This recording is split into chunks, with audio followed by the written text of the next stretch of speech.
Sign up করেন, sign up.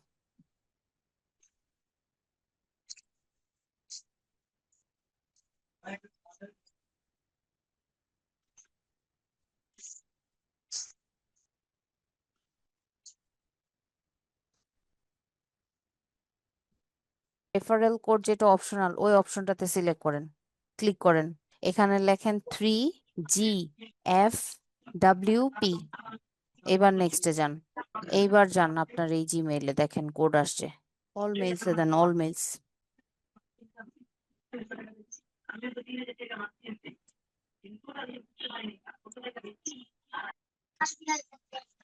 Password দেন, log in with password then.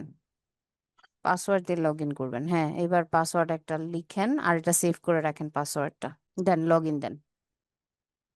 Get started দেন। ওই যে উপরে দেখেন ভেরিফাই আসছে, ওটাতে ক্লিক করেন। আপনার অ্যাকাউন্ট হয়ে গেছে, এখন এটা ভেরিফাই করতে হবে। দেন ওকে দেন। দেন।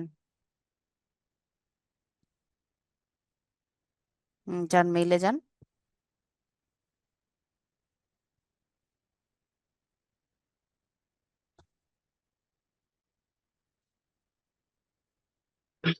ফোন নাম্বার 0 ছাড়া হবে, কিন্তু 0 আছে এখানে দেওয়া। আর একটা নাম্বার দিয়ে কিন্তু একটা অ্যাকাউন্টই বানানো যায়। হ্যাঁ, হোয়াটসঅ্যাপে দিলে আর কি সাথে সাথে আসে, SMS এ দিলে একটু সময় নেয় ওরা। হয়েছে। হয়েছে? এবার জি ম্যাম। ভেরিফাই দেন, ওই যে উপরে ভেরিফাই। যান।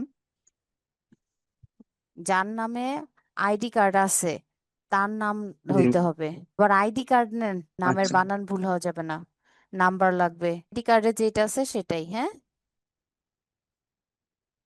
কারণ ওটা আমরা হচ্ছে ছবি দিতে হবে আমাদের এখন। হ্যাঁ, মাস দেন, মাস, কোন মাস, তারপর তারিখ। ডকুমেন্ট টাইপ কি আছে এখন আপনার হাতে? NID? জি ম্যাম। হ্যাঁ, তাইলে আইডি কার্ড হবে। কার্ডের নাম্বারটা এই যে দেন। কার্ড আছে না হাতে? জি ম্যাম। হ্যাঁ, ওই উপরেরটা দেন, 1 নাম্বারটা। কন্টিনিউ। ID card. ফ্রন্ট, হ্যাঁ শুরুরটা। NID কার্ডের ফ্রন্ট এবং ব্যাকের স্ক্যান কপি দেওয়ার পরে যার NID কার্ড তার নিজেকে হচ্ছে সেলফি মোডে ক্যামেরাতে এসে একটা ভেরিফাই দিতে হবে। এর সাথে সাথে আপনার অ্যাকাউন্টটা তৈরি হয়ে গেছে, এখন শুধুমাত্র আপনার কার্ডটা অর্ডার করা বাকি।